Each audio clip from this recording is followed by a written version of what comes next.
Cette initiative importante, j'ajouterai conjointe, du Programme des Nations Unies pour le développement, PNUD, de l'Office des Nations Unies contre la drogue et le crime, du Haut Commissariat des Nations Unies aux droits de l'homme, en partenariat également avec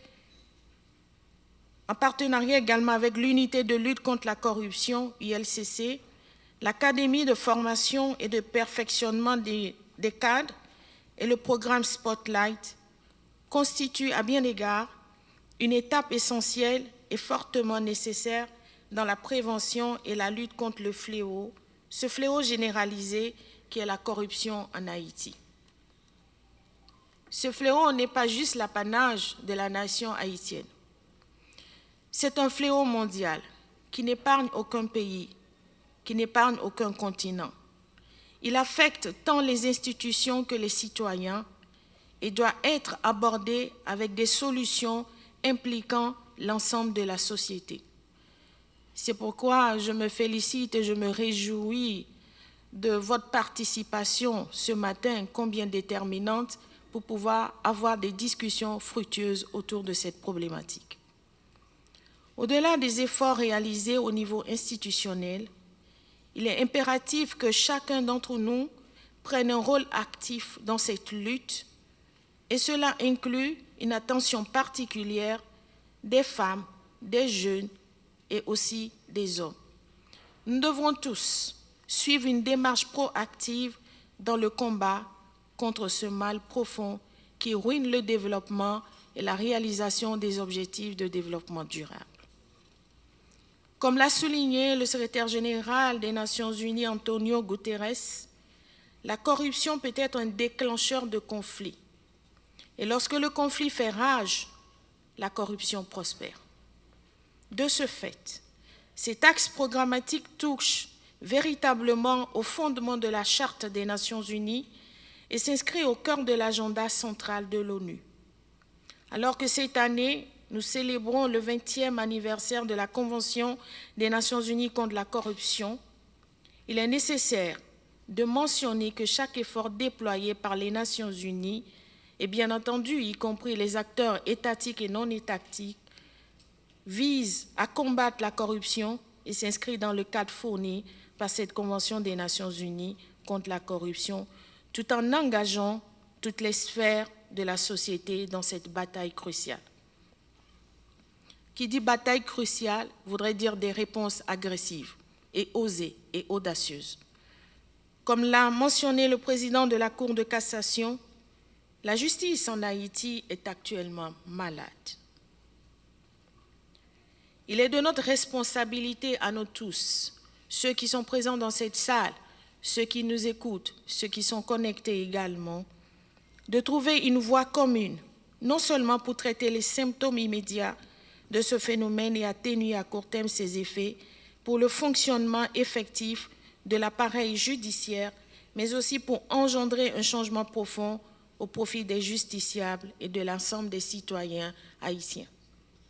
En établissant une telle fondation solide pour une Haïti saine et dotée d'institutions robustes, nous devons œuvrer à construire une société civile, particulièrement avec les organisations de femmes et de jeunes, ainsi qu'avec les médias dynamiques et indépendants, et ceci visant ultimement à restaurer l'état de droit. L'OPC a le plaisir de s'associer ce matin à ce forum national sur la corruption et la paix, avec pour thème central « Agissons contre la corruption pour la stabilité et la paix en Haïti ». Nous avons le plaisir de nous associer à cette importante activité, cet événement, pour plusieurs raisons. D'abord, elle est une question d'actualité. Elle est une question d'intérêt national. Nous avons le plaisir de nous associer également pour une deuxième raison, c'est que cette activité, elle est pilotée en grande partie, le maître de cérémonie l'a signalé tantôt, par des instances qui accompagnent l'État central dans cette lutte contre la corruption. Et pas les moindres. Je peux citer le Programme des Nations Unies pour le développement, qui est un partenaire privilégié de l'OPC. Elle est pilotée également par une instance de la société civile, l'Académie de formation et de perfectionnement des cadres, AFPEC, et tout ceci avec la coordination d'une consoeur, d'une collègue à l'université. Je veux parler de Maître Patrice Laventure. Et la troisième chose, la troisième raison, c'est que ce forum rentre bien évidemment dans le cadre de la mission de l'OPC et surtout dans son plan d'action. En effet, la lutte contre la corruption, elle est intimement liée à la lutte pour le respect des droits humains. Car le phénomène de la corruption qui rime avec l'impunité constitue à bien des égards une entrave à l'épanouissement, à l'exercice et à la jouissance des droits humains. C'est l'occasion pour nous de rappeler qu'il est de la responsabilité des autorités étatiques de combattre en amont et en aval la corruption qui malheureusement a des racines profondes dans le pays. L'État central, au plus haut niveau, doit faciliter le renforcement, mais aussi et surtout l'indépendance des structures étatiques œuvrant dans le domaine de la lutte contre la corruption.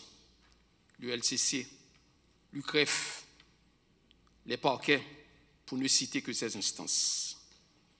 Il est aussi important, dans cette lutte, de faciliter l'accès à l'information à des confrères, des consoeurs de la presse, des journalistes d'investigation désireux de mener des enquêtes sur des dossiers liés à la corruption.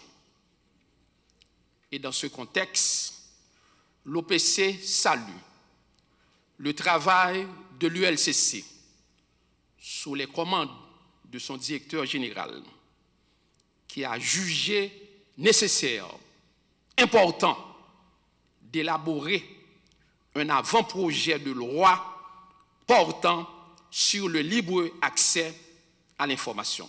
Ce forum national sur la lutte contre la corruption et la construction de la paix est opportun et répond à la situation actuelle d'insécurité généralisée. Il tire sa légitimité dans le fait que la corruption est le meilleur sérum qui attise la violence et les troubles sociaux.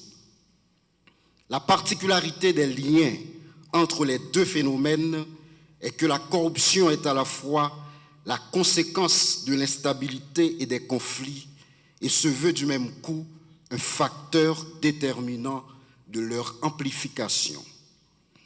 Construire la paix, c'est de fait contenir la corruption. Laisser propager la corruption, c'est donc entretenir l'instabilité et la violence. Il est nécessaire de comprendre que la corruption est liée à de nombreuses formes de turbulence et de violence telles que le trafic illicite d'armes à feu, de drogue, de personnes humaines. Si nos frontières sont encore poreuses, malgré les efforts importants constatés, c'est la faute à un fonctionnaire corrompu, toléré à bien des égards dans ses actes illégaux par des supérieurs hiérarchiques complices et de systèmes construits et maintenus sur l'opacité et l'impunité. Cette absence intéressée et donc volontaire de rigueur dans les contrôles ont pour conséquence directe la multiplication exponentielle des foyers de gangs bien équipés en armes et en munitions. La contrebande, qui en est la cause la plus évidente, résulte ou se réalise sous la couverture d'une infraction de corruption. Mesdames, Messieurs, penser la paix implique des considérations qui vont au-delà de son imposition par la force. Penser la paix nécessite une lutte sans merci contre la corruption avec des résultats concrets et une volonté cristallisée en actes. Construire la paix durable requiert une justice anticorruption indépendante et forte qui se décide enfin de donner écho au rapport d'enquête de l'unité de lutte contre la corruption qui, de son lieu, s'évertue avec le courage qui est la sienne d'exiger des comptes avec une dynamique sans précédent. Prévenir la paix, rétablir la paix, maintenir la paix, imposer la paix et consolider la paix resteront toujours des lettres mortes dans l'histoire de ce pays, des vœux pieux formulés jusqu'à ce que la justice haïtienne emboîte le pas et s'aligne dans cette tendance positive inédite de tenir pour responsables ceux et celles qui pillent les caisses de l'État, qui s'enrichissent illicitement ou qui commettent des actes de corruption au détriment de l'intérêt collectif. Ce qu'il faut surtout retenir ce matin, c'est que la corruption alimente la violence pour s'en alimenter par la suite. C'est ainsi qu'elle entrave les processus de paix en sapant l'état de droit, en déstabilisant les démocraties, en aggravant la pauvreté, en facilitant l'utilisation illicite des ressources communes et en créant des disparités abyssales entre êtres humains, pourtant tous égaux en dignité et en droit. Ce n'est pas anodin que 6 des 10 pays ayant le score le plus bas dans l'indice de perception de la corruption se trouvent également parmi les 10 pays les moins pacifiques dans l'indice mondial de la paix. Selon les chiffres du Forum économique mondial, le coût de la corruption est d'au moins 2,6 milliards de dollars, soit 5% du produit intérieur brut mondial. Selon la Banque mondiale, les entreprises et les particuliers payent plus de 1 000 milliards de dollars en pots de vin chaque année. Ces données, pour le moins alarmantes, expriment l'ampleur du problème de la corruption et combien elle impacte sévèrement sur toute possibilité de jouissance effective des droits sociaux de base.